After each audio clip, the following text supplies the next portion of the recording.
70,000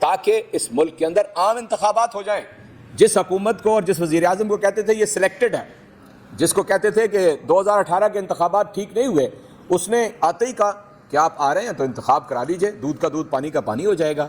پھر ان کے کچھ درجن بھر پی ڈی ایم کے لیڈرز ہیں جنہوں نے کہا کہ جس روز آپ پنجاب اور خیبر پختونخوا کی اسمبلیاں تحلیل کر دیں گے ہم فوراً عام انتخابات کا اعلان کر دیں گے. اب تو کوئی تھوک کر چاٹنے کے لیے بھی تیار نہیں ہے, اس بات کا جواب دینے کے لیے کوئی بندہ اویلیبل نہیں ہے. اور